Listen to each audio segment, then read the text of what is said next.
여러분, 우리 예수님의 탄생과 죽음에는 이상한 공통점이 두 가지가 있습니다. 먼저 예수님이 탄생하셨을 때의 모습을 생각해 보세요.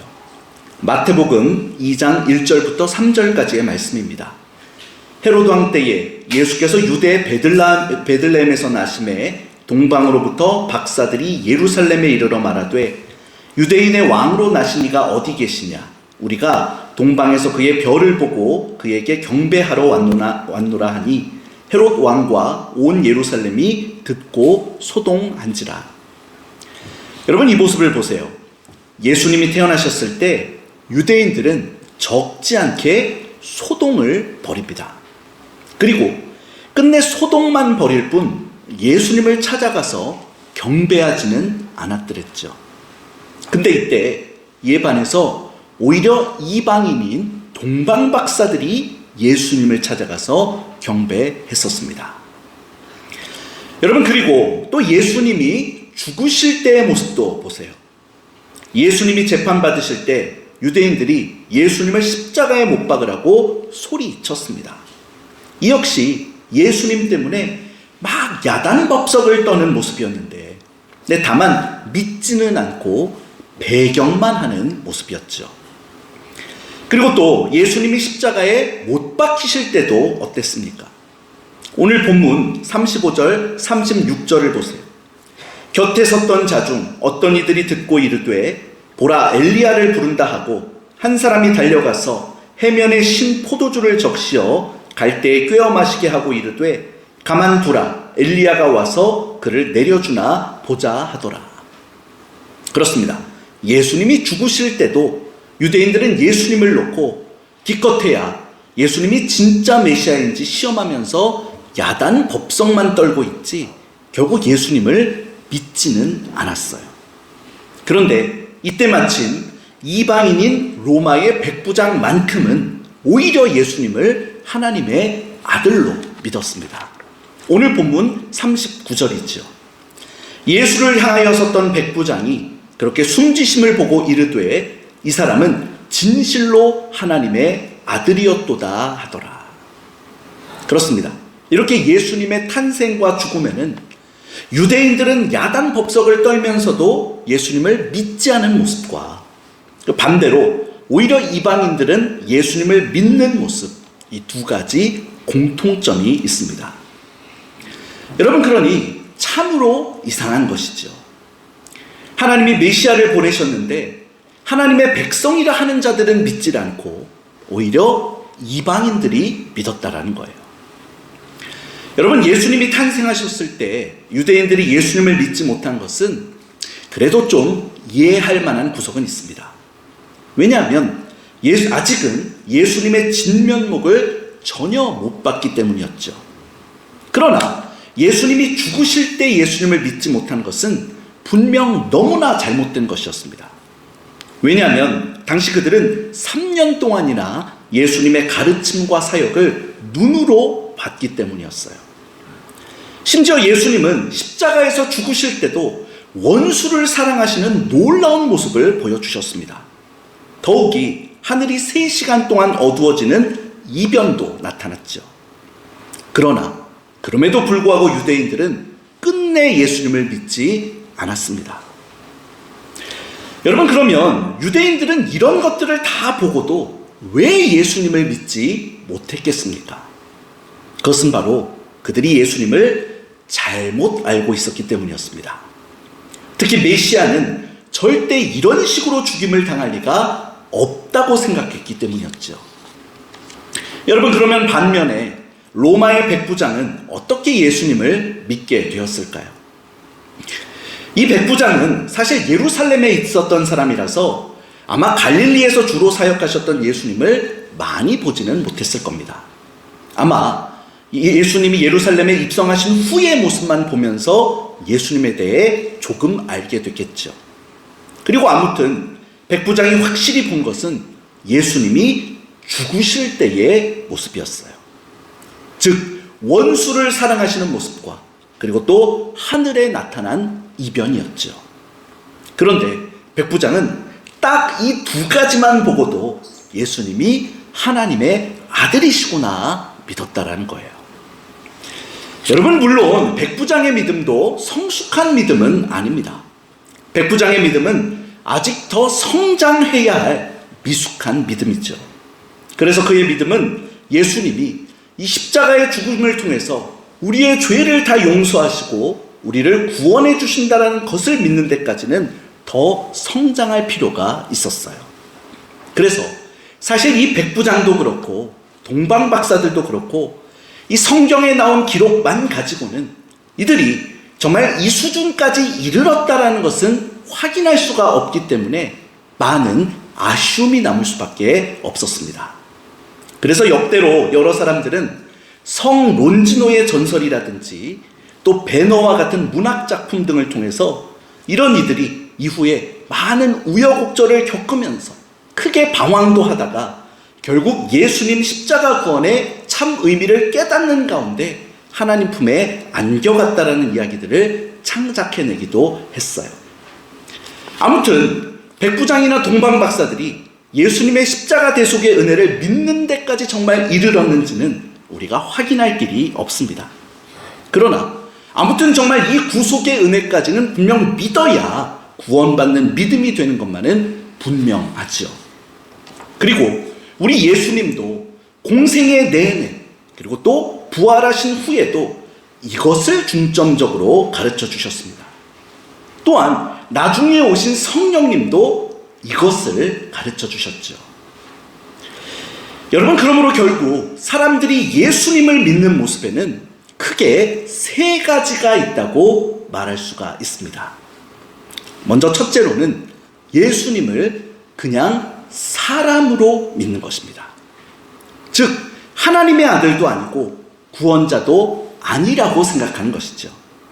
바로 예수님의 탄생과 죽음 앞에서 유대인들이 보여준 모습이 그것이었습니다. 그리고 둘째로 또 예수님을 신적인 존재로 믿는 믿음이 있어요.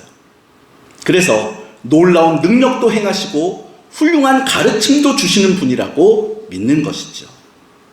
그러나 역시 예수님의 십자가에까지는 여전히 믿음이 닿지는 못한 수준인 겁니다.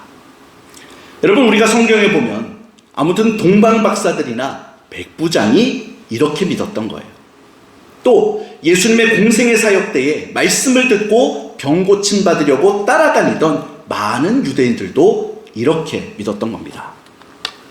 여러분, 그런데 이런 믿음은 겉으로는 믿음처럼 보여도 사실은 언제 꺾여져서 예수님을 다시 배척할지 모릅니다.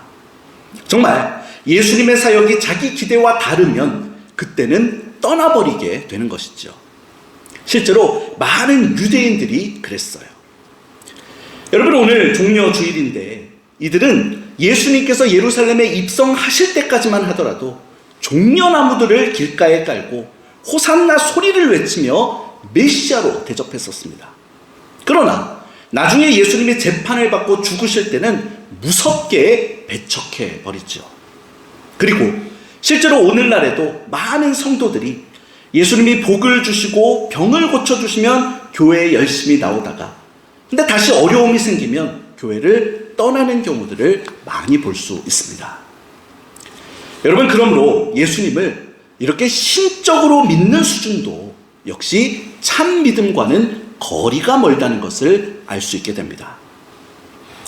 여러분, 그리고 이제 세 번째로 믿음에는 예수님이 십자가의 죽음으로 바로 우리의 죄를 용서하시고 우리를 구원해 주셨다라고 믿는 믿음이 있습니다. 그렇습니다. 성경과 예수님의 가르침에 따르면 바로 이렇게 믿어야 예수님을 바르게 믿는 것이에요. 그리고 이렇게 믿으면 절대 그 믿음이 흔들리지 않고 구원의 길을 가게 되는 겁니다. 여러분, 그런데 뒤집어 보면 사람들이 예수님을 믿을 때 사실 가장 믿기 어려운 것이 바로 또 이 십자가의 은혜를 믿는 것입니다. 사실 십자가는 당대 유대인들 입장에서는 참 믿기 어려운 것이었다고 하죠.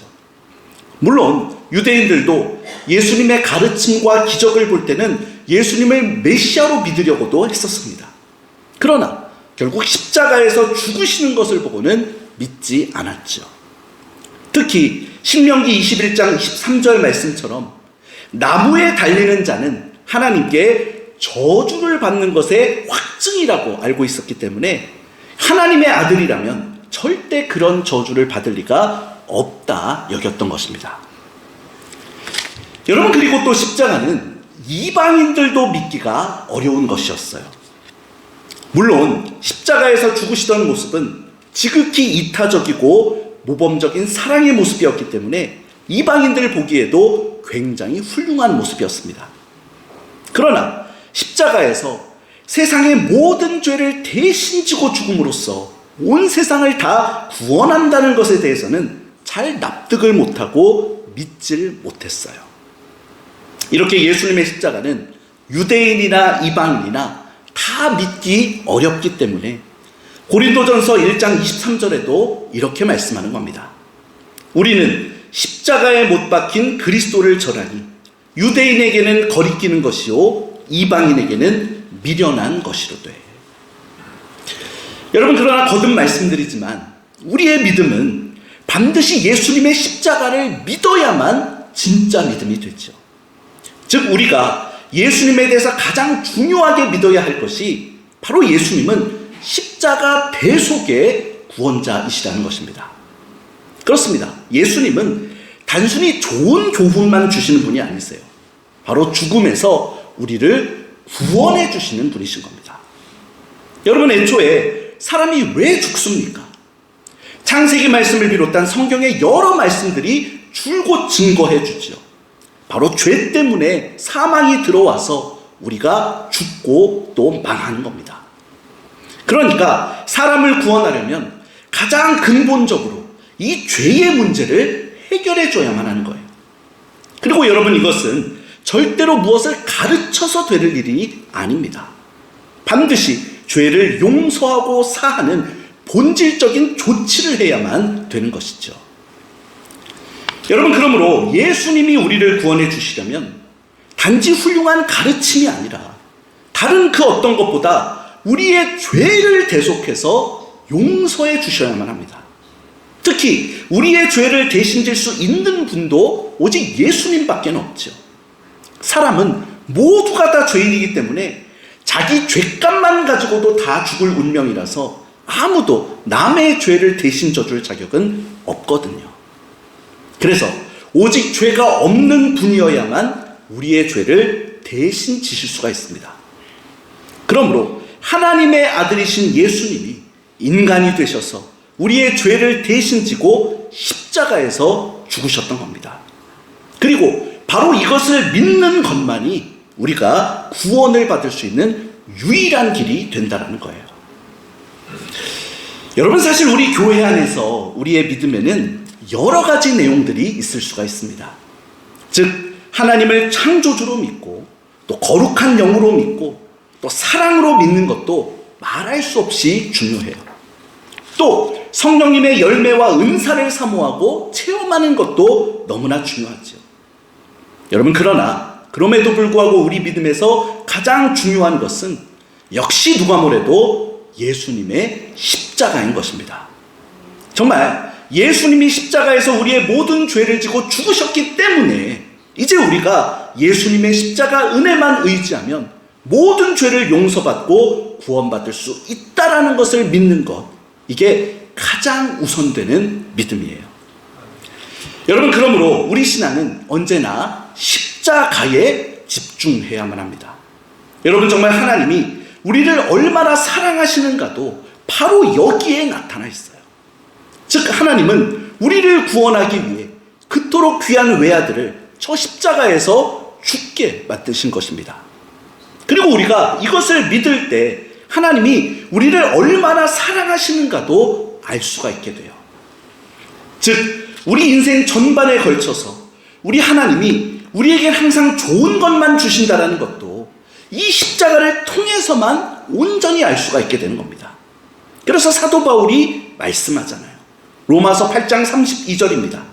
자기 아들을 아끼지 아니하시고 우리 모든 사람을 위하여 내주신 이가 어찌 그 아들과 함께 모든 것을 우리에게 주시지 아니하겠느냐.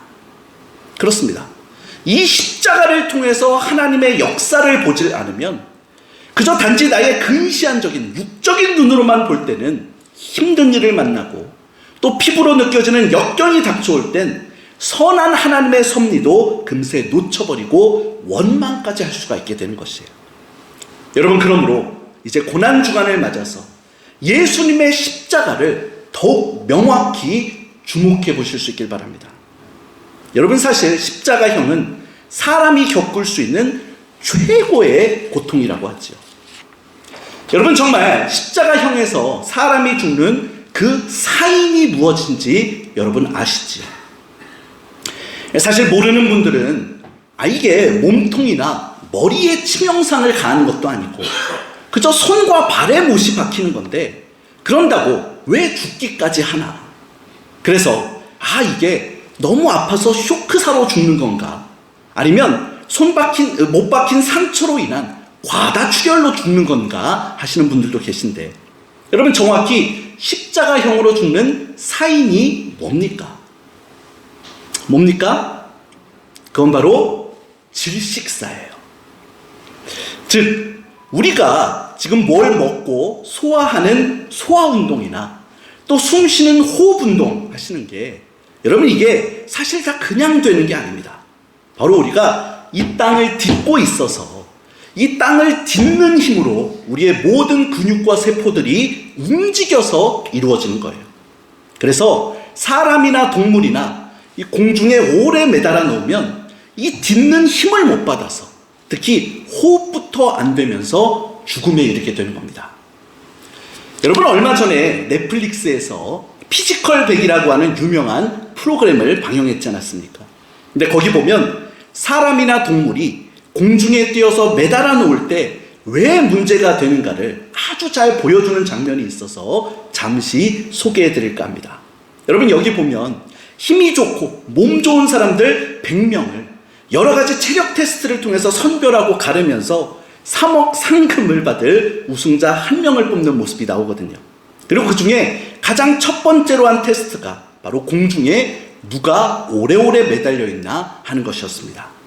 여러분, 이걸 보시면 사람이 공중에 매달리면 아주 단순하게 그저 매달리기만 하는 건데도 과연 어떤 어려움을 겪는가가 아주 잘 나타나요.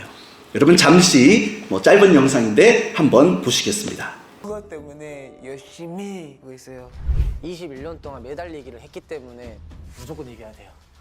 제가 거기서 지잖아요. 전국에 있는 체조 선수들한테 질타받습니다. UDT에 15년이라는 세월 동안 매달려야 되는 상황들이 많기 때문에 가장 자신 있는 것 같습니다. 나 지금 떨어지면 불쌍할 것 같아. 여섯 파이팅! 2등하면 의미 없어요. 2등이 진짜 치열하다. 팔이 일단 마비가 됐는데 포기는 할 수 없으니까 뭘 만큼 해보자. 둘 다 떨고 있어, 지금. 둘 다 함께. 둘 다 떨어.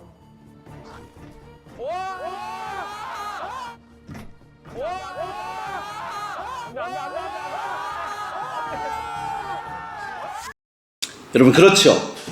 보면 순전히 자기 악력, 자기 힘으로 그냥 순전히 매달리는 것도 아니고 이 팔을 걸칠 수도 있습니다. 그럴 수도 있는데, 근데도 이 몸 좋은 사람들이 버티지를 못하고 다 우수수 떨어져요. 100명 중에서 결국 저 양학선 선수와 이 특수부대 출신인 구조대원 둘만 남게 되는데, 여러분, 아직 안 보신 분들도 계실 수 있으니까요. 과연 이 중에 누가 이겼는지 결과를 스포하지는 않겠습니다. 다만 이 화면에도 잠시 나왔지만 이들이 버텨낸 시간이 결과적으로 최종 우승자가 16분이 채 되질 못했습니다. 바로 이것이 땅에 디디는 힘이 없어서 이 호흡도 안 되고 숨부터 못 쉬겠으니까 그 천하의 몸 좋은 장사들도 5분, 10분을 채 못 견디고 우수수 다 떨어져 내리던 모습이라는 것이죠. 여러분, 그러니 십자가형이라는 것이 얼마나 가혹한 형벌인지 모르는 겁니다. 게다가 십자가형은 잔인하게도 손과 발에 못이 박혀 있죠. 그래서 오래 매달려 있다 보면 무엇보다 숨을 쉬기 위해서 몸을 움츠리거나 펴면서 호흡 운동을 해야 되는데 그때마다 천둥 같은 고통을 온몸의 뼈마디마디까지 느껴야만 하는 거예요. 그래서 그 고통이 너무나 심하다 보니까 숨을 쉬지도 못하고 안 쉬지도 못하고 꼴깍꼴깍 오랫동안 고통받다 죽는 게 바로 십자가형이었습니다. 그리고 특히 정말 잔인한 것은 바로 그래서 기절도 못한다라는 거예요. 여러분, 웬만한 고통이나 형벌들은 역치 이상이 되면 기절을 하는 방식으로 고통의 감각이 끊어질 수도 있습니다. 근데 십자가형은 이게 호흡과 맞닿아 있는 거거든요. 기절을 못합니다. 계속해서 숨을 쉬지도 못하고 못 쉬지도 못하고 꼴깍꼴깍 끔찍한 고통을 당하는 것이죠. 여러분, 그래서 나중에 십자가형에서 시간을 줄이려고 사람을 죽이려고 하면 뭘 합니까? 성경에도 나오죠.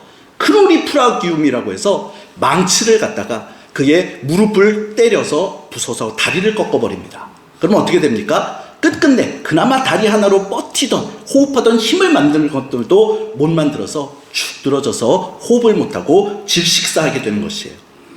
여러분, 그래서 실제로 십자가형에 죽은 사람들을 고고학적으로 발굴해 보면 이 횡격막 있는 데가 다 부풀어 있거나 터져 있는 흔적들이 나온다고 하죠.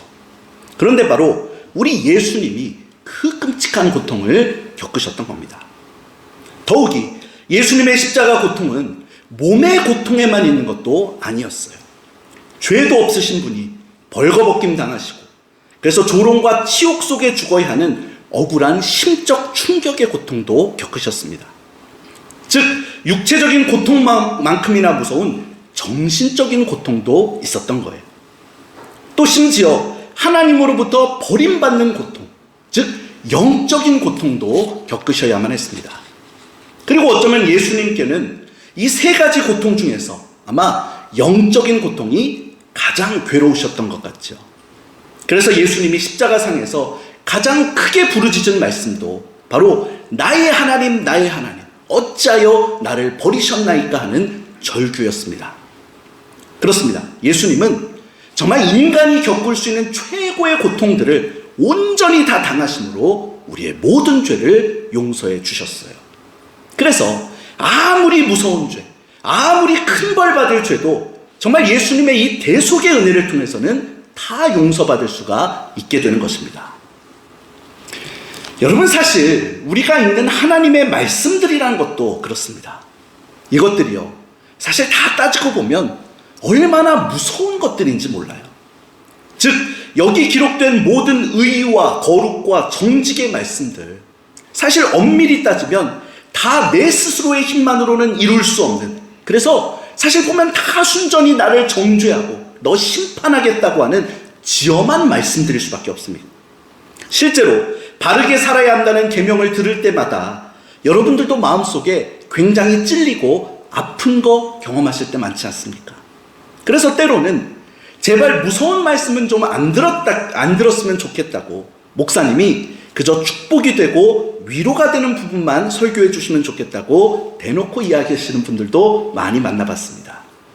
여러분, 그래서 우리가 정말 아무리 좋은 설교를 들어도 사실 십자가 은혜 아래서 듣지 않으면 모든 말씀들은 그저 우리를 무섭게 정죄하는 말씀만 되어버립니다. 즉 원수를 사랑하라는 말씀도 우리가 못하니까 그저 정죄의 말씀이 돼버리는 거고요, 무거운 짐이 돼버리는 거예요. 심지어 염려하지 말라는 말씀마저도 정죄의 말씀이 될 수 있습니다. 왜냐하면 우리는 늘 세상 일로 쉬지 않고 염려하며 살아가니까요. 여러분, 그래서 이 모든 말씀들도 역시 십자가 아래에서 들어야만 이 말씀들이 비로소 나에게 빛이 되고 힘이 되는 것임을 알 수 있어요. 그렇습니다. 십자가 안에서는 나에게 이 의와 진리의 말씀들을 선포해 주시는 것이 나를 정죄하려고 주시는 말씀이 아니라 오히려 나를 용서해 주시며 나에게 더 좋은 길을 가라고 인도하시는 말씀이 되기 때문인 겁니다. 즉 십자가 안에서는 너는 내가 이 십자가 은혜로 다 대속하고 자녀 삼았으니 잠시 잠깐씩 넘어져도 포기하지 말아라. 내가 너를 여전히 용서하고 또 여전히 기대한단다 하시면서 또 용서해 주시고 또 응원해 주시는 하나님의 권념으로 받을 수 있는 말씀이 되는 것입니다. 그렇습니다. 여러분, 그래서 정말 십자가 은혜와 이 십자가 은혜에 대한 믿음이 가장 중요한 것이에요. 그래서 사도 바울도 예수님의 십자가 은혜를 더 많이 알기 위해서 세상의 다른 모든 자랑거리들은 배설물로 여겼다라고 하지 않습니까? 빌립보서 3장 7절부터 8절 상반절 말씀 읽어드립니다. 그러나 무엇이든지 내게 유익하던 것을 내가 그리스도를 위하여 다 해로 여길 뿐더러 또한 모든 것을 해로 여김은 내 주 그리스도 예수를 아는 지식이 가장 고상하기 때문이라. 여러분, 이제 말씀을 정리합니다. 예수님의 십자가야말로 우리를 완전한 구원으로 인도하는 하나님의 사랑이며 능력이 되는 줄 믿습니다. 그러므로 이 십자가를 통해서만 우리는 구원을 받고 이 십자가를 통해서만 하나님의 사랑도 제대로 알 수가 있게 돼요. 또 이 십자가 아래에서만 하나님의 말씀들도 우리를 정죄하는 말씀이 아니라 우리로 하여금 구원의 길을 잘 가도록 빛이 되어주는 말씀이 될 수 있습니다. 아무쪼록 우리 모두가 이 고난주간을 지나면서 예수님의 십자가 은혜를 더욱 바로 알고 의지하는 가운데 거기서 정말 평안과 새 힘을 늘 얻어 하나님이 기뻐하시는 귀하고 복된 신앙생활 경주하실 수 있게 되기를 주님의 이름으로 축원합니다. 기도하겠습니다.